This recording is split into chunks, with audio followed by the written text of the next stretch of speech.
रुपए हमारे और आपके वॉलेट में पड़े रहते, फिजिकल फॉर्म में अकाउंट में पड़े रहते हैं।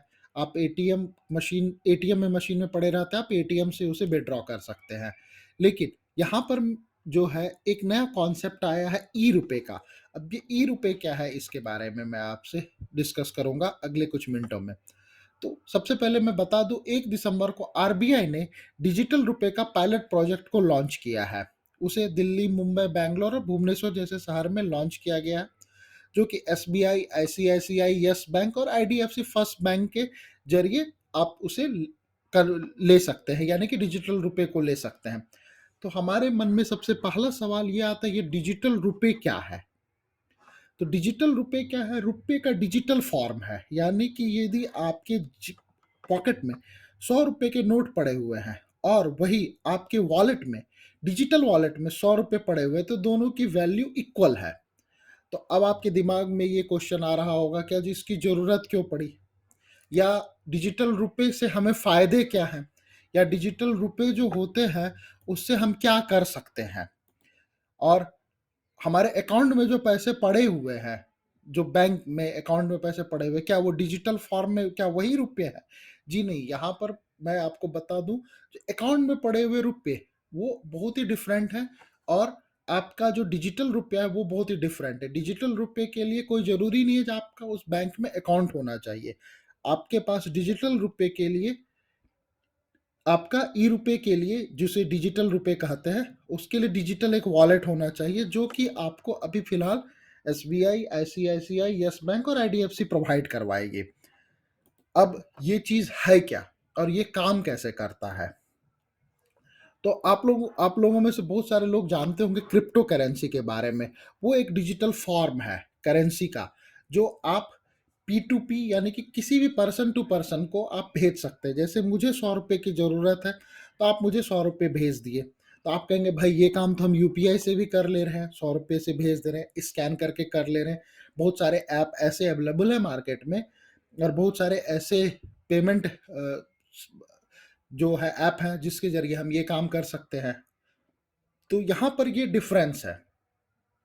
सबसे पहले डिफरेंस क्या है, यूपीआई जो है वो एक चार्जेबल है, यानी कि आपको उसके लिए पैसे देने पड़ते हैं। और यूपीआई के लिए आपको सबसे पहले क्या होता है, आपको एक पर्टिकुलर, जैसे हम यहाँ पर एग्जांपल लेते हैं, आपको ये पेटीएम, पेटीएम के में आपको एक अकाउंट खोलना होगा।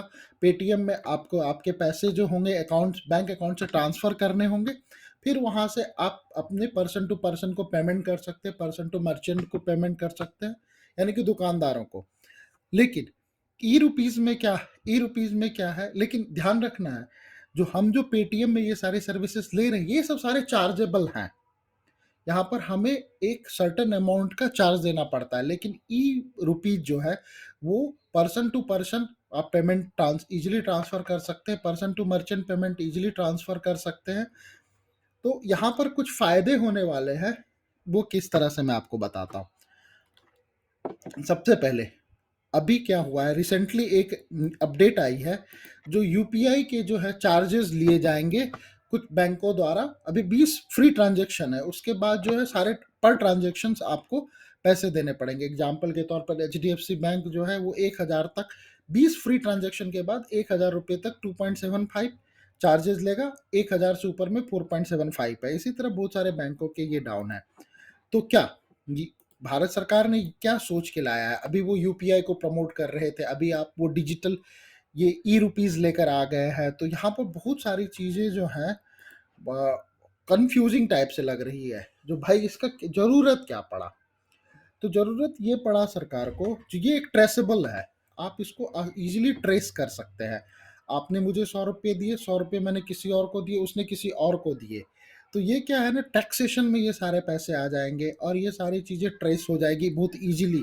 और दूसरी क्या है, जो यहाँ पर रुपये की वैल्यू, बहुत सारे क्वेश्चन आपके मन में एक और आ रहे होंगे, जो क्रिप्टो करेंसी में वैल्यू बढ़ते रहती है, लेकिन यहाँ पर क्या है, यहाँ पर वो वैल्यू बढ़ेगी नहीं। और दूसरी बात क्या है, यदि आरबीआई, एक बहुत इंपॉर्टेंट है, यदि आरबीआई हर एक साल 100 रुपये के 100 नोट छापती है, तो वो यदि डिजिटल में 40 रुपये, डिजिटल करेंसी 40 रुपये बना रही है, तो उन्हें बस 60 नोट ही छापने पड़ेंगे। तो यानी कि उनकी कॉस्टिंग जो है वो कम हो जाएगी। ऐसा एक अनुमान है जो हर एक नोट छापने में उन्हें 10 से 18 रुपए के बीच पड़ता है। तो उनकी ये कॉस्टिंग कम हो जाएगी। तो बहुत सारी चीज़ों को सोचकर सरकार ने ये चीज़ लॉन्च की है ई-रुपए। ऐसे भी ये पायलट में है, अभी अगले फेज में आएगा। अभी उसके उसके बाद उसमें और सारी चीज़ें अपडेट होंगी। सिक्योरिटीज़ एक मेजर कंसर्न होगा, जो उसको कैसे करेंगे, ई वॉलेट का मेंटेनेंस कौन करेगा। ऐसे यहाँ पर क्या है, जो आरबीआई सारी चीज़ को सेंट्रलाइज मॉनिटर करेगी, लेकिन फिलहाल अभी इन 4 बैंकों के जरिए और इन 4 शहरों में है। तो आने वाले समय में इसमें बहुत सारे काम होने बाकी है। अभी ये न्यू बॉर्न बेबी आप कह सकते हैं, फिर भी एक नया चीज़ है, सरकार का एक नया इनिशिएटिव है। हमारे पड़ोसी जो देश है चाइना, उन्होंने भी ये पायलट प्रोजेक्ट के रूप में चालू कर दिया है। देखते हैं जी ये किस तरह से सक्सेस है, क्योंकि इसमें अभी बहुत सारे क्वेश्चन और आंसर हैं लोगों के पास, जो कि जिसका सॉल्यूशन जब सरकार ने खुद ही नहीं बताया है, तो मैं आपको यहाँ पर डिस्कस नहीं कर सकता। बस यहाँ मैं जानकारी इस तरह से दे रहा हूँ, जो ई रुपए एक तरह का एक कमेंट आ गया है, और आप इसके बारे में बस जान लें, और यदि आप इन शहरों में रहते हैं तो आप ट्राई कर सकते हैं। बाकी इस तरह के वीडियो के लिए देखने के लिए धन्यवाद।